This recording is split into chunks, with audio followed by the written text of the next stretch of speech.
Police પર હુમલો કરનાર આરોપીઓને પોલીસે કરાવ્યું કાયદાનું ભાન. ઘટના સ્થળે લઈ જઈ રિકન્સ્ટ્રક્શન કરાવવામાં આવ્યું. વલસાડમાં કાયદો અને વ્યવસ્થા જાળવવા નીકળેલી પોલીસ પર જ હુમલો થયાની ગંભીર ઘટના સામે આવી છે.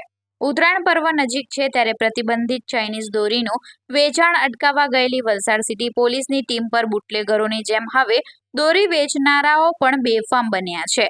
મોગરાવાડી વિસ્તારમાં રેડ કરવા ગયેલા પોલીસ જવાનોને મહિલાઓ સહિતના ટોળાઓએ માર માર્યો હતો. જોકે પોલીસે પણ કડક કાર્યવાહી કરી 5 શખ્સોને ઉંચકી લીધા હતા. શું છે સમગ્ર ઘટના, જુઓ આ અહેવાલમાં. વલસાડના મોગરાવાડી વિસ્તારની આ ઘટના છે, જેમાં વલસાડ સિટી પોલીસના ડી સ્ટાફને બાતમી મળી હતી કે મોગરાવાડીના નાગેશ્વર મંદિર પાસે એક મકાનમાં પ્રતિબંધિત ચાઇનીઝ દોરીનું વેચાણ થઈ રહ્યું છે. આ બાતમીના આધારે સિટી પોલીસના જવાનોએ ત્યાં રેડ કરી હતી. જોકે પોલીસની કામગીરી દરમિયાન ત્યાં હાજર અસામાજિક તત્વો ઉશ્કેરાઈ ગયા હતા.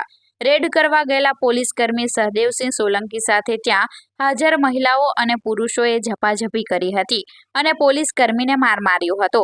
પ્રતિબંધિત દોરી પકડવા ગયેલ પોલીસ પર જ હુમલો થતા વાતાવરણ તંગ બની ગયું હતું. ઘટનાની જાણ વલસાડ સિટી પોલીસની ટીમને થતા તાત્કાલિક સ્થળ પર પહોંચી આરોપીઓને પકડી પાડ્યા છે અને ઈજાગ્રસ્ત પોલીસકર્મીને સારવાર અર્થે ખસેડવામાં આવ્યો હતો. પોલીસ જવાન પર હુમલો થયાની જાણ થતાં જ વલસાડ સિટી પોલીસનો કાફલો તાત્કાલિક ઘટના સ્થળે દોડી ગયો હતો અને પરિસ્થિતિને કાબૂમાં લીધી હતી. પોલીસે હુમલો કરનાર અને દોરી વેચનારા ઈસમોની ઘરમાંથી જ અટકાયત કરી લીધી હતી. પકડાયેલા આરોપીઓમાં યશ દીપકભાઈ નિકમ, ડિમ્પલબેન દીપકભાઈ નિકમ, સંદીપ અને રીનાનો સમાવેશ થાય છે. પોલીસે આરોપીઓના કબજામાંથી ઘાતક એવી પ્રતિબંધિત ચાઇનીઝ દોરીનો જથ્થો પણ કબજે કર્યો છે. ખાખી વર્દી પર હાથ ઉપાડવો આ પરિવારને ભારે પડ્યો છે.